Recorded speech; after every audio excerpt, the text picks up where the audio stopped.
ഷബായിക്ക് സ്വാഗതം. നമ്മൾ പൊതുവെ പറയാറുണ്ട് തേടിയ വള്ളി കാലി ചുറ്റിയെന്ന്. പക്ഷേ ചില സമയത്ത് നമ്മൾ അതിനെ തേടിയില്ലെങ്കിലും അതിൽ നിന്ന് രക്ഷപ്പെട്ട് ഓടിയാലും നമ്മുടെ കാലി തന്നെ വന്ന് ചുറ്റിപ്പിടിക്കുന്ന ചില വള്ളികളുണ്ട്. അതങ്ങനെ വന്നാൽ പിന്നെ അത് പാട്ടായിട്ട് മുടിച്ചെടുത്തത് എങ്ങനെ വന്നു എന്ന് നോക്കുന്നതിനേക്കാൾ കൂടുതൽ സൗകര്യം ഇത് ഇങ്ങനെ വന്നു എന്ന് പറഞ്ഞ് നിങ്ങൾക്ക് കാണിച്ചു തരുന്നതായിരിക്കും എന്ന് എനിക്ക് തോന്നി. എന്താ കാണിച്ചത്? കാണിച്ചു തരാം. ഓ, അപ്പൊ കൊണ്ടുവന്നിട്ടുണ്ടോ? അതിന് വലിയ ഭാരമൊന്നും ഇല്ലല്ലോ. എവിടെ കൊണ്ടേ വെച്ചേക്കുന്നത്?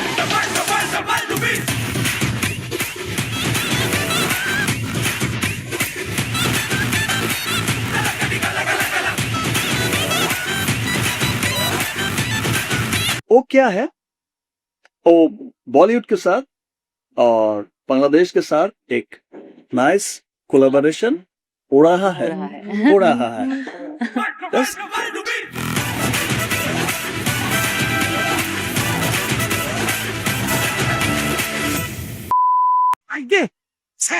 വൃത്തികേട് ആണല്ലോ. ഇതിലും വൃത്തികെട്ട 5 എണ്ണമാണ് ഞാൻ കണ്ടത്. അതിലൊന്ന് നീല നിറം. നീല എന്നൊക്കെ വെച്ച് കഴിഞ്ഞാൽ നീല പോലും നാണിച്ച് പോകുന്ന ലെവലിൽ നീല. ബംഗ്ലാദേശി സിനിമയുടെ ഏറ്റവും വലിയൊരു പ്രശ്നം എന്താണെന്ന് വെച്ചാൽ അവിടെ ആകെ ഒരു ഒറ്റ സൂപ്പർ സ്റ്റാറേ ഉള്ളൂ. അത് നമ്മുടെ ഷാക്കിബ് ഖാൻ സാറാണ്. ഇങ്ങനെ ഒരാൾ ഉള്ളതുകൊണ്ട് മാത്രമാണ് ആ ഇൻഡസ്ട്രി നിലനിന്ന് പോകുന്നതെന്നാണ് പറയപ്പെടുന്നത്. എങ്ങനെയാണ് ഇങ്ങനെ നിലനിർത്തിക്കൊണ്ട് പോകുന്നത്? അതായത് ഹിന്ദി പടങ്ങൾ മാത്രമാണ് ഇന്ത്യൻ പടങ്ങൾ എന്ന് പറഞ്ഞ് ഒന്നും വിടാതെ കാണുന്ന ബംഗ്ലാദേശികളെ മുഴുവൻ പുല്ല് പോലെ പറ്റിച്ചുകൊണ്ട് അവർക്ക് കൊങ്ങിണി പോലെ ഇരിക്കുന്ന തമിഴ് തെലുങ്ക് പടങ്ങളിൽ നിന്നൊക്കെ സീനുകൾ അടിച്ചു മാറ്റി ഷാക്കിബ് ഖാൻ സാർ പടങ്ങൾ ഹിറ്റാക്കി. ചാണകം ചരിയവനെ ചെങ്കിരി ചാക്കാലേക്ക് വിളിച്ചു എന്ന് നിങ്ങൾ കേട്ടിട്ടുണ്ടോ? കേട്ടറിഞ്ഞാണ് എല്ലാവരും പോകാറ്. ഞാനും അങ്ങനെ തന്നെയാണ് ചെയ്യുന്നത്. പക്ഷേ കേട്ടറിവിനേക്കാൾ വർണ്ണാഭമായ കാഴ്ച കണ്ടപ്പോൾ ലോറൻസ് സാറിന് പ്രഭാഷ് സാറിന് ഒരു ശത്രു സംഹാര പൂജ വരെ നേർന്നാലോ എന്ന് ഞാൻ വിചാരിച്ചു. അമ്മാതിരി ടെറർ.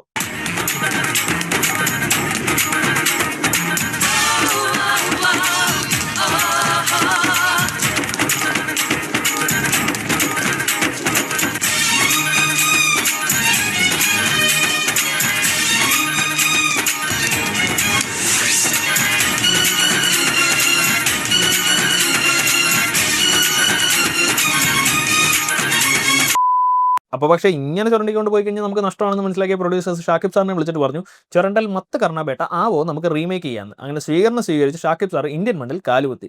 അപ്പോൾ പക്ഷേ വർഷങ്ങളായിട്ട് മോണ്ടിച്ചുകൊണ്ടിരിക്കുന്ന ഒരു കള്ളനെ കൈ കെട്ടിക്കഴിഞ്ഞാൽ വിളിച്ചെടുത്ത് സൽക്കരിക്കോ അതോ കുനിച്ചെടുത്ത് കൂമ്പിനിടിക്കോ? എന്നാ പിടിച്ചോ, ആദവൻ റീമേക്ക്, അഞ്ചാൻ റീമേക്ക്, മാസ് റീമേക്ക്. അങ്ങനെ വിളിച്ചു വരുത്തി വയറ് നിറയുന്നവരെ കൊടുത്തു വിട്ടോണ്ട് ഇനി റീമേക്കും വേണ്ട, ഒരു ചുണ്ണാമ്പും വേണ്ടെന്ന് ഷാക്കിബ് സാർ അങ്ങ് തീരുമാനിച്ചു. പക്ഷെ അണ്ണാ മൂത്താലും മരം കയറ്റം മറക്കോ? അങ്ങനെ ഷാക്കിബ് സാർ വീണ്ടും പഴയ ചുരണ്ടൽ പരിപാടിയിലേക്ക് ഇറങ്ങി. അങ്ങനെ ചുരണ്ടി ഉണ്ടാക്കിയ ആനിമൽ നമ്മൾ കണ്ടല്ലോ. പക്ഷെ ആനിമലൊക്കെ വരുന്നതിന് മുമ്പ് ഇന്ത്യൻ സിനിമയെ പിടിച്ച് കുലുക്കിയ സിനിമയാണ് ബാഹുബലി. പേടിക്കൊന്നും വേണ്ട, അതൊന്നും എടുക്കാനുള്ള കാശൊന്നും അവിടെ ഇല്ല. പക്ഷെ ബാഹുബലിക്ക് ശേഷം ഇന്ത്യൻ സിനിമയെ പിടിച്ച് കുലുക്കിയ പടമാണ്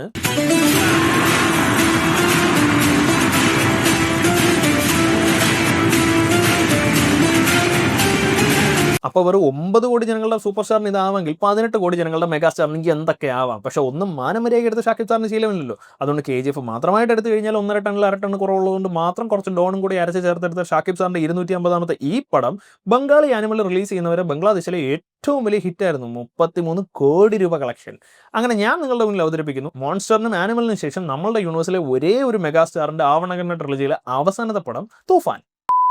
അപ്പോൾ പടം തുടങ്ങുന്നത് 1990-ലെ ഒരു മാർക്ക് ആന്റണി സെറ്റപ്പിലാണ്. അവിടെ ഒരു ബാറിൽ എല്ലാവരും കൂടി ഇരുന്ന് ഇലക്ഷൻ എങ്ങനെ ജയിക്കാമെന്ന് ചർച്ച ചെയ്തുകൊണ്ടിരിക്കുമ്പോൾ കടുവ സാറ് പറയും, അങ്ങേര് പറയുന്ന പോലെ കേട്ടാൽ എല്ലാം നടക്കുമെന്ന്. അങ്ങേര് ചോദിക്കുന്ന കേട്ടതൊന്നും കടുവ സാറോടെ വലിഞ്ഞു കയറി വന്നതാണെന്നാണ്. ഉണ്മ തന്നെയാണ്, അത് കടുവ സാറോടെ പാർട്ടി. അങ്ങേര് എന്ത് പറഞ്ഞിട്ടാണെന്ന് അറിഞ്ഞൂടാ. ആദ്യം ഒരുത്തനായിരുന്നു. കുറച്ച് കഴിഞ്ഞപ്പോഴത്തേക്ക് എല്ലാവരും എഴുന്നേറ്റ് കടുവ സാറിനെ ചീത്ത പറയാൻ തുടങ്ങും. ഈ പറഞ്ഞതിന് വേറൊരർത്ഥം ഇല്ലേ? അങ്ങനെ പ്രത്യേകിച്ച് അർത്ഥമൊന്നുമില്ല. ഞാൻ എന്തിനാ ഈശ്വര ഇങ്ങനെ തെറ്റിദ്ധരിക്കണേ?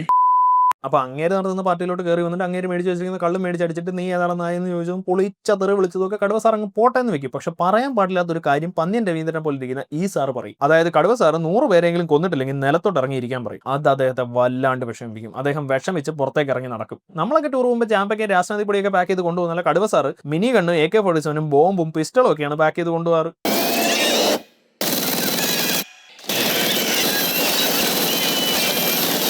ഷോൾഡർ പാഡും വേണ്ട, സ്റ്റാൻഡും വേണ്ട. ഒരു മിനി ഗണ്ണൊക്കെ എന്തോന്ന് വെയിറ്റ്, അതിൽ നിന്ന് വരുന്ന റീകോയിൽ എന്തോരം. ഇങ്ങനെ നിന്നിടത്തുനിന്ന് മാറാതെ കാടടച്ച് വെടിവെക്കുന്നില്ലേ? ശരിക്കും ഒരു മിനി ഗണ്ണെടുത്ത് വെടിവെച്ചാൽ എന്താ സംഭവിക്കാൻ നിങ്ങൾക്ക് കാണണം. എന്തായാലും കടുവ സാർ ഇങ്ങനെ വെടി വെച്ച് വന്നപ്പോൾ ദാണ്ട് മെഷീൻ ഗണ്ണൊക്കെ മെലിഞ്ഞ് AK-47 ആയി. അല്ല ഡയറക്ടർ സാർ, കണ്ടിന്യൂറ്റി ഒന്നും വേണ്ടേ? എന്തിനീവന്മാരല്ല മണ്ടന്മാരാ, നമുക്ക് ആരും അറിയാതെ പോവാം. അങ്ങനെ പോകാനൊന്നും പറ്റില്ല. ചോദിക്കേണ്ട ചോദ്യങ്ങൾ ചോദിക്കേണ്ട സമയത്ത് ചോദിക്കേണ്ട പോലെ ചോദിച്ചിരിക്കും. നീ അറിയാ ചിത്ര അരവിന്ദൻ സോഷ്യൽ മീഡിയ മിനി ഗണ്ണുമായി കയറി വന്നിട്ട് അത് AK-47 ഷേപ്പ് മാറ്റി തോളിച്ചാരി വെച്ചിട്ട് ജാംബോന്റെ കാലത്തെ പിസ്റ്റൾ വെച്ച് ആൾക്കാരെ വെടിവെക്കുന്ന ഒരു ഡോൺ എന്നൊക്കെ പറയുമ്പോൾ അയാൾ എത്ര ബുദ്ധിയുള്ള മനുഷ്യനാണെന്ന് നിങ്ങൾ തന്നെ ആലോചിക്കണം. അങ്ങനെ ഇതൊക്കെ കൂടെ കണ്ട് നമ്മൾ കോരിത്തടിച്ചിരിക്കുമ്പോഴാണ് നമ്മൾ അടുത്ത ഷാക്കിബ് സാറിനെ കാണുന്നത്. രണ്ടും ആയേ ഖോയല്ല, ഖാൻ, മെഗാസ്റ്റാർ ഷാക്കിബ് ഖാൻ. അപ്പോൾ നമ്മൾ ആദ്യം കണ്ട ഷാക്കിബ് സാർ ഒരു റഗഡ് ആയിട്ടുള്ള ഒരു ഗാങ്സ്റ്റർ ആണെങ്കിൽ നമ്മൾ ഇപ്പോൾ കാണാൻ പോകുന്ന ഷാക്കിബ് സാർ ഒരു പാവപ്പെട്ട ജൂനിയർ ആർട്ടിസ്റ്റ് ആണ്. കണ്ണാടിയിൽ അത് ആരുടെ ഫോട്ടോ? തലവരെ ഈശ്വര, ഇതൊക്കെ എന്റെ തലയിലാവൂലോ. അതെങ്ങനെ നിന്റെ തലയിലാവണം? പിന്നെ നീ കയറിയേക്കോ. ഞാനാക്കണ ഞാൻ അതിന്റെ ഒരു കുറവ് മാത്രമേ ഉള്ളൂ. അപ്പോൾ ആദ്യത്തെ കഥാപാത്രം വളരെ റഗഡ് ആയതുകൊണ്ട് തന്നെ രണ്ടാമത്തെ കഥാപാത്രം വളരെ സോഫ്റ്റ് ആണെന്ന് കാണിക്കാൻ എന്തെങ്കിലുമൊക്കെ വേണമല്ലോ. അതിനായിട്ട് 2024 ഇറങ്ങിയ പടത്തിൽ സംവിധായകൻ യൂസ് ചെയ്തിരിക്കുന്ന 1997 പ്രിയദർശൻ പൂട്ടിക്കെട്ടിയ ഐറ്റമാണ്. പാട്ടും ഡാൻസും മാത്രമല്ല, നിങ്ങൾക്ക് വേണ്ടി ഷാക്കിബ് സാർ ഈ ഏരിയയിൽ ഒരു യമണ്ട സാധനം കൂടെ വെച്ചിട്ടുണ്ട്.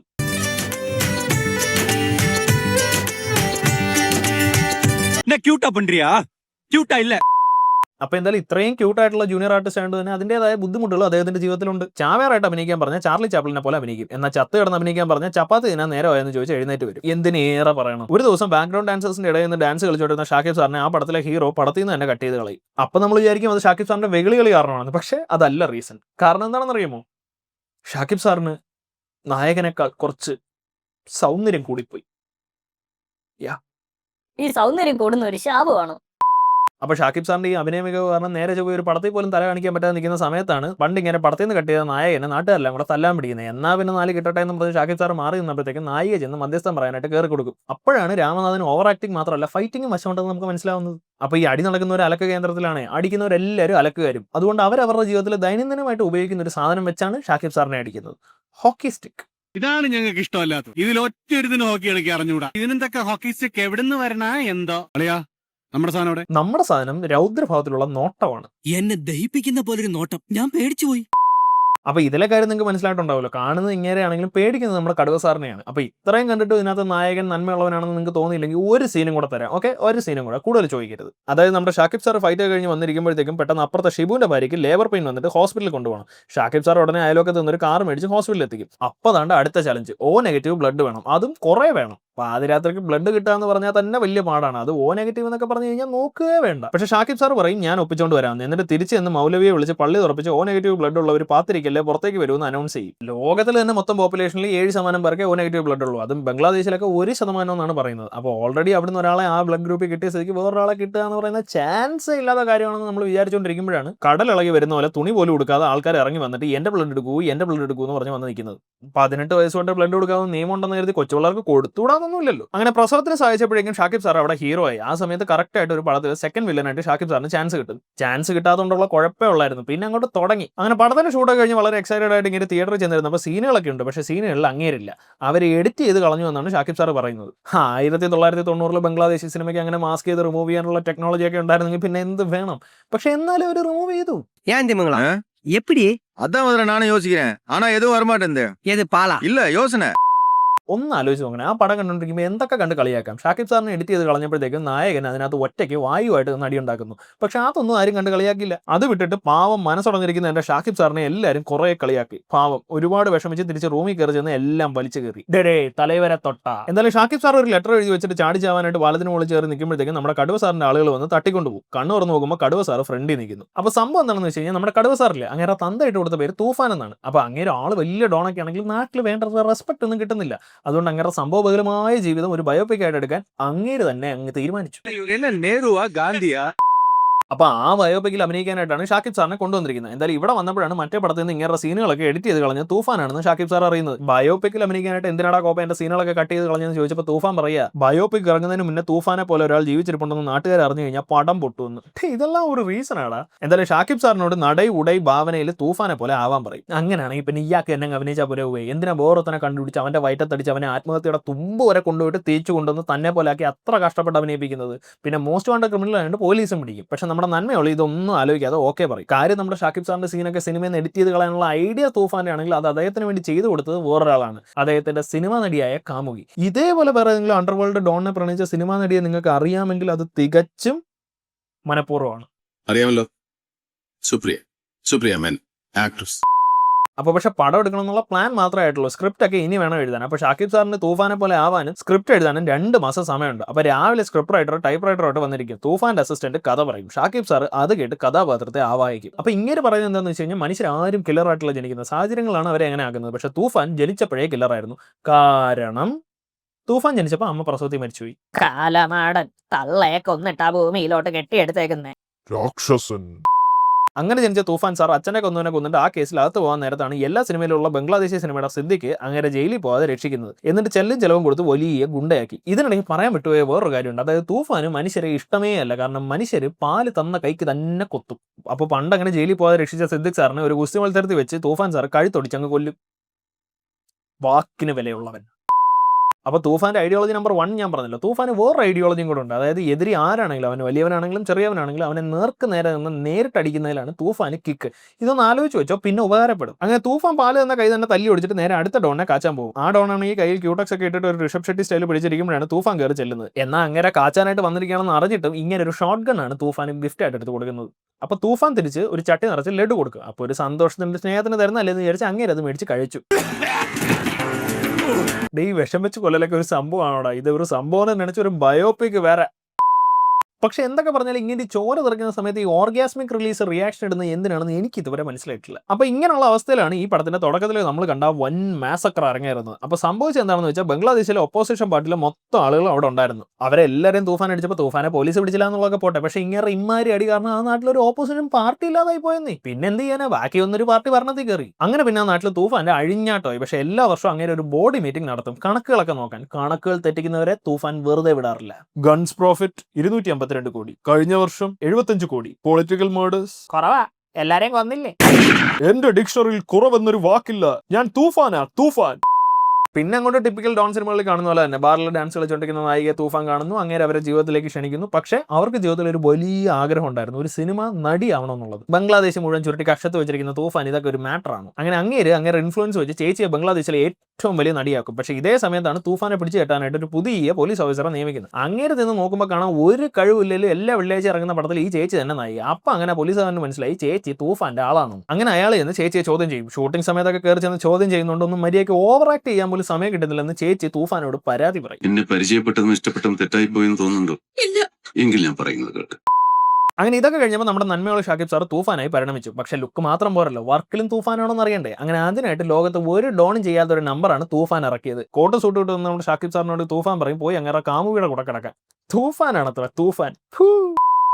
അപ്പോൾ ഇതൊക്കെ കഴിഞ്ഞിട്ട് പടം പിടിക്കാനായിട്ട് റെഡി ആയിട്ട് വരുമ്പോഴത്തേക്കാണ് നമ്മുടെ പുതുതായിട്ട് വന്ന പോലീസ് ഓഫീസർ തൂഫാന്റെ സാമ്രാജ്യം ഒരു സൈഡിൽ നിന്ന് പൊളിച്ചെടുക്കാൻ തുടങ്ങുന്നത്. തൂഫാന്റെ ആളുകളെ മുഴുവൻ പോലീസ് പിടിക്കും, ബാക്കിയുള്ളവരെ തൂഫാൻ തന്നെ കൊല്ലും. അവസാനം തൂഫാനെ തന്നെ കൊല്ലുമെന്നായപ്പോൾ തൂഫാൻ നന്മയൊളിയെ തൂഫാനാക്കിയിട്ട് ഒരു കാറിൽ കയറ്റി വിടും. ടു മച്ച് ഓഫ് തൂഫാൻ. എന്നിട്ട് നായികയോട് തൂഫാൻ ആ കാറിൽ പോകുന്നുണ്ടെന്ന് പോലീസിനെ വിളിച്ച് പറയും. എന്നിട്ട് തൂഫാൻ മണ്ട നൈസായിട്ട് അതേപോലൊരു കാറിൽ അതിന്റെ സൈഡിൽ കൂടെ ഓടിച്ചു പോകും. പക്ഷേ ചേച്ചി പോലീസിനെ വിളിച്ചിട്ട് നന്മകളുടെ കാർ നമ്പർ പറയാതെ തൂഫാന്റെ കാർ നമ്പർ പറയും. അങ്ങനെ പോലീസ് ഓഫീസർ ദൂരെ നിന്ന് നമ്പർ നോക്കി ഉറപ്പിച്ചിട്ട് തൂഫാൻ അങ്ങ് കാച്ചും. എന്നാൽ ഇത്രയും സ്നേഹിക്കുന്ന കാമുവിനെ ചേച്ചി എന്തിനായിരിക്കും ഒറ്റിക്കൊടുത്തതെന്ന് നിങ്ങൾ വിചാരിക്കുന്നുണ്ടാവും. എല്ലാത്തിനും കാരണം ആ ഒരു ഒറ്റ രാത്രിയാണ്. വേലക്കാരിയായിരുന്നാലും നീ എൻ മോഹവല്ലി. നിങ്ങൾ എന്താണ് ഉടനെ ആ അർത്ഥത്തിലോട്ട് അങ്ങ് പോവാതെ. അന്ന് രാത്രി റൂമിൽ വന്നത് തൂഫാനാണെന്ന് വിചാരിച്ചിട്ട് നന്മയോളിയെ കൊല്ലല്ലെന്ന് ചേച്ചി നന്മയോളോട് തന്നെ അറിയാതെ പറയും. നന്മയോളി അപ്പം തന്നെ ക്യാരക്ടർ വിട്ടിട്ട് കാല് പിടിക്കും. ഒന്നും അറിയാത്ത പാദത്തിനെ വെറുതെ കൊല്ലണ്ടല്ലോ, അതുകൊണ്ട് ചേച്ചി കാമുവിനെ അങ്ങ് ഒറ്റി കൊടുക്കും. എന്നിട്ട് ചേച്ചിയുടെ ഇൻഫ്ലുവൻസ് വെച്ച് നമ്മുടെ ഷാക്കിബ് സാറിനെ സിനിമയിലെ നായകനുമാക്കും. അങ്ങനെ തൂഫാൻ മരിച്ചെന്ന് വിചാരിച്ച് ഇവർ സന്തോഷമായിട്ട് ഡാൻസ് കളിച്ചുകൊണ്ടിരിക്കുമ്പോഴാണ് നമ്മുടെ മറ്റേ പോലീസ് ഓഫീസർ ഒരു ഹോസ്പിറ്റലിലോട്ട് കയറി ചെന്നിട്ട് നഴ്സിനെയും ഡോക്ടറിനെയൊക്കെ വെടിവെക്കുന്നത്. ഇങ്ങനെ എന്തിനാ ഇത് ചെയ്യുന്നത് നമ്മളിങ്ങനെ നോക്കിയിരിക്കുമ്പോഴാണ് Mankatha level twist.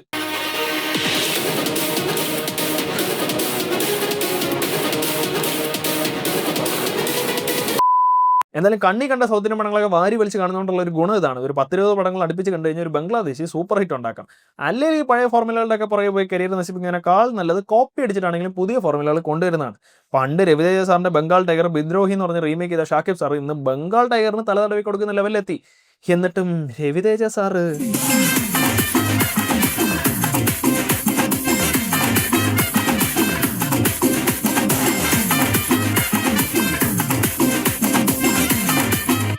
Is that okay? Okay!